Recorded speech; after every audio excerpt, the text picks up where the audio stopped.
Hello, my fellow Ripplers. This is Chris Miles, your cash flow expert and anti-financial advisor.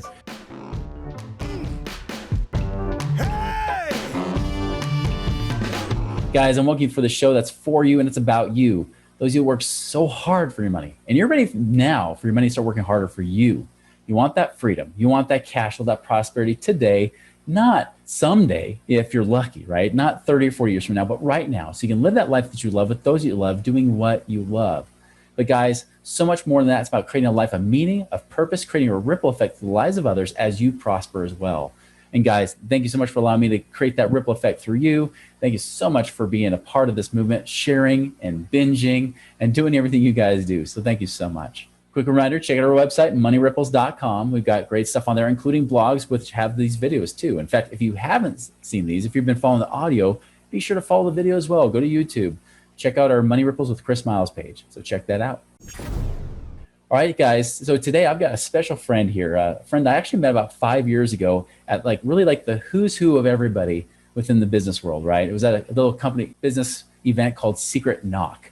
And if you've ever gone far enough back in my episodes, you probably saw a guy by the name of Frank Reed that I had on as well. And that was his thing. And Michelle was one of those people that really stood out. She's one of those powerful people. And when I found out what she was talking about, I said, I've got to have you on my show because this is awesome. Now, I'll give you a little background on Michelle, right? First off, she's the founder and CEO of Seiler Tucker Incorporated. She holds a mergers and acquisitions master's intermediary title and is a 20-year veteran in the M&A industry. She has a wealth of experience buying, selling, fixing, and growing businesses. In fact, her and her firm have sold over 1,000 businesses in almost every vertical and have a remarkable track record of success. In addition to being featured on NBC, Forbes, and USA magazine, she's a keynote speaker, makes regular radio and TV appearances on Fox Business News and CNBC. She's spoken along with Eric Trump, Kathy Ireland, Rudy Giuliani, Donna Karan, Stedman Graham, and so many others. Best-selling book author of the book Sell Your Business for More Than It's Worth. And she has a new book coming out that we're going to talk about today called Exit Rich. And guys, this episode, if this is for you, this is about if you're looking to get your business to a place where you can exit out of it and sell it for millions and millions of dollars, Michelle is the person you should be listening to. So Michelle, welcome to our show. Thank you, Chris. Good to see you. It's been a long time. Sure has. Well, tell us a little bit about your journey, your path that got you even start helping people sell businesses. What happened? Well, I didn't wake up one day and say, oh my gosh, I'm going to sell businesses. But I think I always knew, even from a young child, that I was going to be an entrepreneur. I always knew I was going to be my own boss. Probably because I don't like being told what to do. Right. My biggest pet peeve is don't tell me what to do. Right. So that's always been my big pet peeve. And anyway, so I've always owned different businesses, and I've owned event companies, graphics, printing, technology, medical, legal, always owned different businesses. And I did kind of get sucked into corporate America when I went to work for Xerox for a year, and then really, really missed entrepreneurship. So I transitioned from Xerox into franchise sales, franchise development, franchise consulting. And then after a few years, I transitioned into selling companies. And when I transitioned to selling companies, small companies at first, your pizzerias, your restaurants, stuff like that. And then I transitioned very quickly into mergers and acquisitions, selling businesses 10 million and up. And then that's when I became a mergers and acquisitions master intermediary, senior business analyst. And then I realized, though, what Steve Forbes says is really true. 8 out of 10 businesses will not sell. So I'm like, oh my gosh, if I don't start fixing these businesses, I'm going to starve to death. So that's when I transitioned into really specializing in fixing businesses, growing businesses so they are sellable, because 80% will not sell. Wow. And so I really specialize in buying. I buy businesses and flip them. So I specialize in buying, selling, fixing, growing. That's awesome. And at any given time, I'll own 5 to 10 businesses that we will build to sell. So I partner with business owners too, investing money, resources, capital. Yep. That's it. That's all you do, huh? That's all I do. Yeah. That's incredible. Well, and I know a lot of times we see business owners, right, that really aren't business owners. They really are more just high-paid employees of their own prison. Like, they got a great business. It can pay them good money. It might even make them 7 figures plus a year. But at the end of the day, it's not sellable, right? Like, you cannot really sell it for anything because it's all reliant upon them and their labor. What's your recommendation for people like that? Like, what should they be doing? Well, there's 2 top reasons that businesses don't sell. Number one is business owners don't think about selling until they have to due to a catastrophic event. And then by that time, the business is not sellable because it's usually trending downward. Yeah. So the other reason is that the owner is the business. And once you take that owner out of the business, there is no business. So what I really recommend is what I've always recommended is creating a business that works for you rather than you working for it. And it's part of my 6P process. The first P is people. So you really need to build, you don't build a business, you build people, and people build a business. Right. So you need to have the right people in the right seat, and you need to ask the who question. Who handles legal, who handles accounting, who handles client service, who handles manufacturing, transportation, logistics. The clue, Chris, is you should never be next to the who. You really need the business to run without you. You need to layer up management, and you need to focus what you focus best on. So most entrepreneurs are visionaries, right? Yeah. So you need to focus on the vision and continue to grow, but don't be the integrator. Don't be the implementer. Have people on your team that can be the integrator so that the business can truly run without you and you're the visionary. The more that you focus on being that visionary and focus on the growth of the business, the more the business will be sustainable and scalable. And when you're ready, it will sell and you can exit rich. Yeah, you got that VI combo, don't you? That visionary integrator. If you don't have that, you really don't have a full rounded business right there. You really don't. And a lot of owners, spend so much time in every aspect of their business because they're control freaks and they don't want to let go of everything. Plus, this is their baby. I can relate. And I always say you can't grow unless you let go of control. You got to let go of control in which to grow. And you need to focus on your strengths, hire your weaknesses. An entrepreneur is not good at everything. There are a lot of things that entrepreneurs are not good at. Yeah. And you need to realize that. And like I said, hire your weaknesses and focus on what you're best at. Wonderful. What are some of those other P's that you say that are necessary in the business? Okay, so people we talked about, you also want to make sure you have a layer of management, right? Yeah. And then product. So product is huge. I mean, your product industry, you got to ask yourself, is your product or industry thriving or is it dying? Is it on the way out? Do you have an Amazon up here or do you have a Blockbuster? And so because of COVID, there's a lot of Blockbusters right now. Yeah. So really, business owners should take this time to really do some transformational thinking and transformational questioning and ask themselves 3 basic questions. Number one, Amazon did this back in the 90s. Amazon asked themselves, what business are we in? And they said, we're in a book selling business. Then they asked themselves, what do we do really, really well, better than anyone else? And the response was, we do fulfillment really well, better than anyone else. So they said, what business should we be in? We should be in the fulfillment business. Yeah. Those 3 transformational questions is what transformed Amazon from a small book selling company to a multi-billion-dollar worldwide company that it is today. You really got to pivot and think about, because I don't know if you realize this, but it used to be when I wrote my first book, Sell Your Business for More Than It's Worth, 95% of startups were going out of business. When I wrote Exit Rich in 2019, 2020, did the same research, I learned that the business landscape has flip-flopped. Now, it's only 30% of startups are at risk, but out of 26.7 million companies, 70% of those businesses that have been in business 10 years or longer will go out of business. 70%. These business owners are dropping like flies, and that was before COVID. Yeah. And you hear about like Toys R Us closed down, Kmart, Steinmart, Pier 1, Godiva. Our favorite chocolate, is closing down 1,500 locations. So businesses are going out of business because they stop what I call AIM. AIM is always innovate and market. And business owners have been in business 10 years or longer, they become a blockbuster. They sit back fat and happy. They don't do anything. They don't innovate. And then they wonder why they go out of business.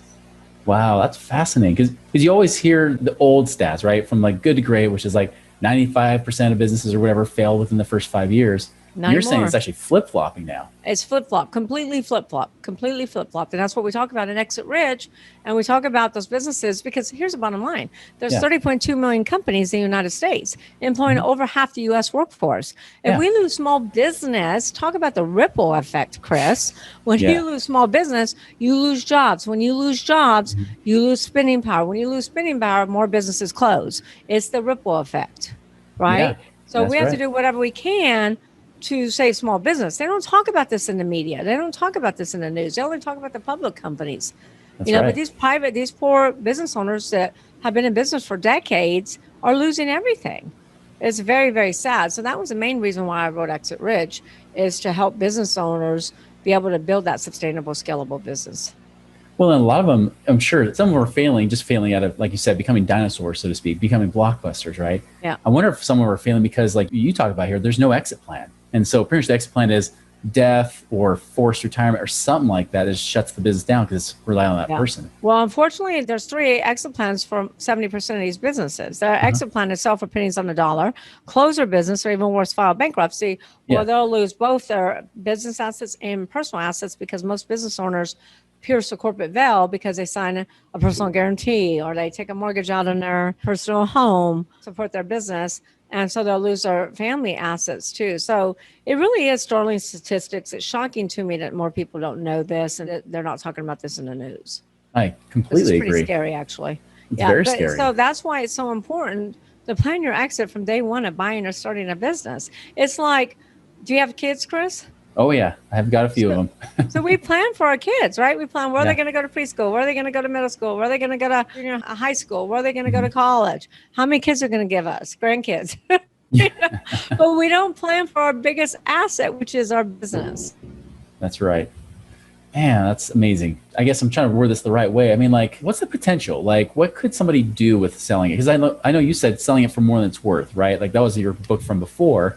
You're talking about trying to exit rich. What is really the potential for somebody's business? Like I get dentists, for example, and they'll try to sell it for 5 to 6 times EBITDA or whatever it might be, right? Like they might try to sell it for a certain percentage, but what ultimately really gets your business to be extremely valuable? So that's the best question. So you worded it perfectly. So what makes the business sell for more and a higher multiple is operating all 6 cylinders, all 6 Ps. Number one, having the right people, having the right team. Because if you don't have the right team in place, buyers will walk away and buy another business.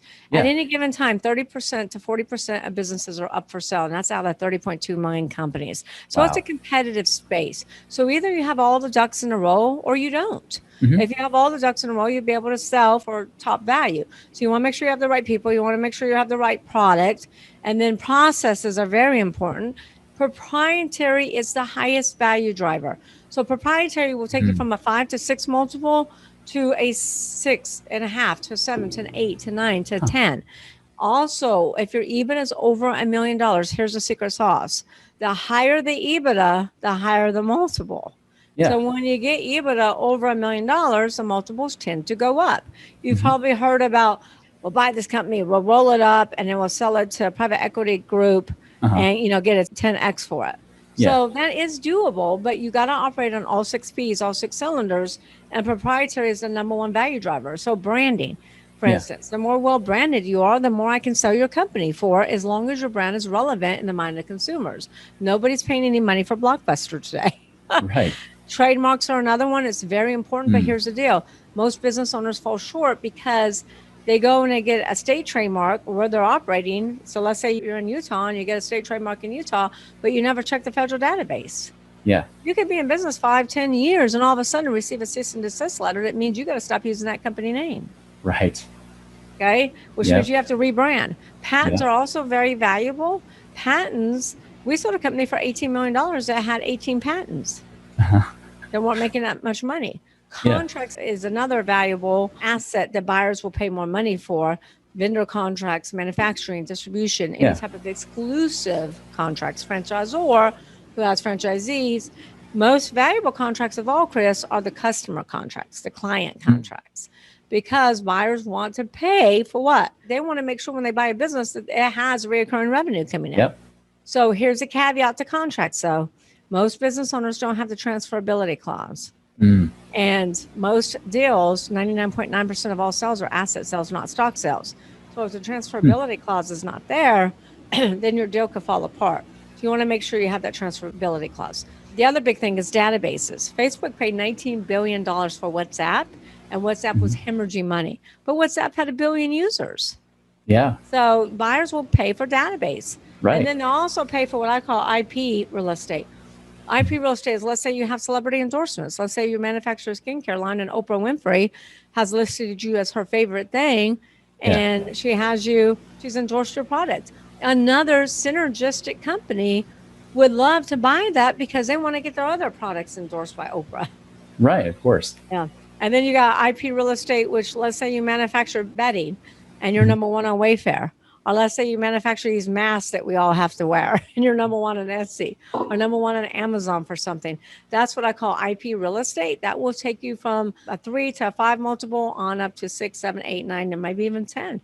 If it's a SaaS companies always trade for a higher multiple. Yeah, also even like membership type of companies as well. I mean, obviously we're seeing with Netflix and Disney Plus, all that kind of stuff too. But I was in a meeting with Brendan Burchard and Dean Graciosi, and that was one thing that brought up is said, hey, if you want to see a massive multiple, have like reoccurring memberships coming in. Reoccurring memberships, reoccurring revenue streams. Yeah. Absolutely, because it's a residual stream. That's what buyers want. Everybody wants to buy something that has recurring revenue. Yeah, you got to think like a buyer. You want to, it's like, what kind of business would I want to buy? Would I buy my own business? If I wouldn't buy it, touch it, then that you got to. Well, that's the number one thing that I always turn the tables on with sellers because they're like, I want $20 million for my company, and a company's net income is $100,000. And I'm like, would you pay $20 million for this company? Because most sellers come up with unrealistic prices based upon what they need to retire on or enter the next phase of their life on, not based upon what the company is actually worth today. Absolutely. Well, what do you recommend? I mean, people want to like follow or understand more about this. Like, what's the best thing they could do? I know Exit Rich is coming out here pretty soon, but tell us what's the best thing our listeners can do here. Yeah, well, Chris, they can buy Exit Rich now because at our website, exitrichbook.com, we're in the middle of pre-sales. Yeah. And so they can go get exitrichbook.com right now. They can buy it on Amazon, but at exitrichbook.com, it's less expensive. We will send you the automatic download immediately so you can start reading the book immediately. Oh, great. And then we will ship the hardcover to your doorstep. Plus, you get a lifetime membership into the Exit Rich Book Club, where it has me doing video training. Plus, in addition to that, it has document downloads. Clients are always asking me for, well, Michelle, I've never seen a sample organizational chart, employee handbook, or non-compete, or a sample letter of intent, due diligence checklist, purchase agreement, closing docs. These documents are all there for not only your review, but your download. And these documents are worth over $25,000 if you would have your attorney create them. Wow, that's incredible. That right there is worth getting Exit Rich at $24.79.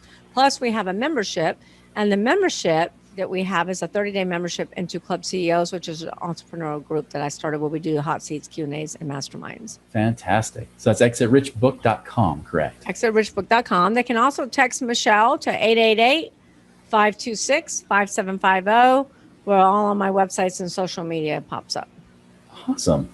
Michelle, this has been so valuable, not just for our listeners, but even for me personally. Like, I really got a lot out of this. So everybody, go check out exitrichbook.com. Go get that right now. Like, it sounds like an amazing resource. You can get virtually nothing. That's just an incredible giveaway. So, Michelle, thank you for your generosity. Thank you for your time. It's been such an incredible interview. Thank you so much. Thank you, Chris, for having me. It's been a pleasure. Thank you so much. Absolutely. Hey, everybody, the same message is always the same, right? We're going to beat the same drum, which is it's one thing to listen to these podcasts. It's another thing to do and act upon them. If you want your life to change, you want something to really work in your life, it's requiring you not to be a hearer of the word, but a doer as well. So guys, go take action. Go follow those impressions you have and make your life prosperous. Everybody make a wonderful, prosperous week. We'll see you later. Visit us online at moneyripples.com.